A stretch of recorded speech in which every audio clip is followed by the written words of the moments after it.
तीसरे लॉकडाउन का पहला दिन और जमीनी हकीकत कि किस प्रकार से अलग अलग शहरों से कार, साइकिल और पैदल पहुंचे ग्रामीण मजदूर अपने ब्लॉक में और क्वारंटाइन कर दिए गए।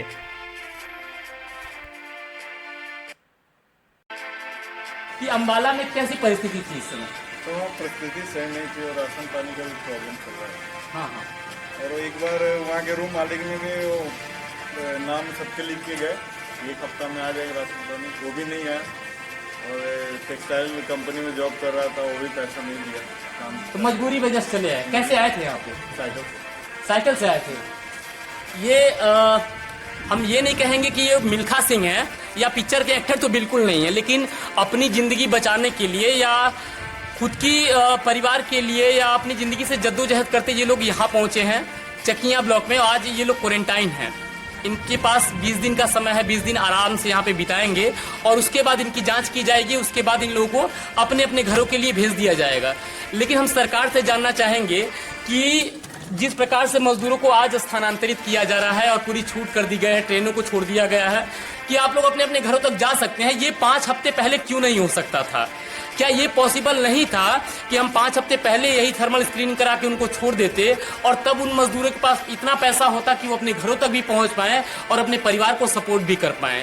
ये ज़मीनी हकीकत आपको दिखाना इसलिए भी आवश्यक था कि आज जो मोबिलाइजेशन हो रहा है वो व्हाट्सएप यूनिवर्सिटी और फेसबुक के जरिए हो रहा है। हम बैठे बैठे ज्ञान दिखा रहे हैं घरों में, लेकिन ज़मीनी हकीकत जो है वो बिल्कुल अलग है जो आप देख रहे हैं। तो आप बने रहें इस ग्राउंड रिपोर्ट के साथ विद हेमंत भट्ट। बहुत बहुत धन्यवाद आप सभी का। नमस्कार। हेमंत भट्ट। और आज तीसरे चरण का लॉकडाउन की शुरुआत हो चुकी है। ये लॉकडाउन 17 तारीख तक चलेगा और जिस प्रकार से चीफ ऑफ डिफेंस स्टाफ के जो बिपिन रावत है उन लोगों ने आकर के जो विज्ञप्ति जाहिर की है गृह मंत्रालय के द्वारा, 2 बार नरेंद्र मोदी की अगुवाई में पूरे देश को बताया गया कि आने वाला जो लॉकडाउन होगा वो किस प्रकार का होगा और सरकारी तंत्र जो व्यवस्थाएं हैं वो किस प्रकार से स्वास्थ्य कर्मी, सुरक्षा कर्मी अनवरत अपनी व्यवस्थाओं को दे रहे हैं। लेकिन जमीन पे अगर आप निकलेंगे बड़े बड़े एसी रूम को छोड़ करके तो आपको पता चलेगा कि जितनी बड़ी बातें टीवी पे हो रही हैं, जमीन पे वो जो फैसले हैं या जो दावे किए जा रहे हैं वो नाकाम दिखाई दे रहे हैं। जितने भी क्वारंटाइन सेंटर हैं वो कागजों में दुरुस्त हैं, लेकिन जमीनी जो पड़ताल है उसमें आपको दिखाई देगा कि ऐसे ऐसे क्वारंटाइन सेंटर बनाए गए हैं जो सिर्फ कागज में है, जमीन पे वहाँ पे ना ही कोई मरीज है, ना ही वहाँ पे कोई व्यवस्थाएं मुहैया कराई गई हैं।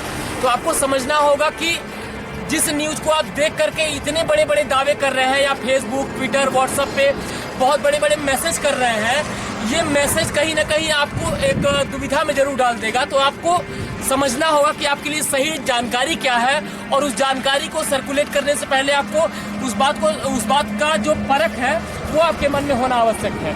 आप देखते रहें विद हेमंत भट्ट ये ग्राउंड रिपोर्ट, जिसमें हम आपको दिखाएंगे बिहार के हर उन राज्यों की वो तस्वीरें जो आपके लिए जानना बेहद जरूरी है। बने रहे इस ग्राउंड रिपोर्ट में। कैमरामैन धर्मेंद्र के साथ मैं हेमंत भट्ट। बहुत बहुत धन्यवाद आप सभी का। नमस्कार। तीसरे लॉकडाउन के पहले दिन हम पहुंचे क्वारंटाइन सेंटर की जांच करने। कागज दुरुस्त लेकिन व्यवस्थाएं नाकाम दिखी।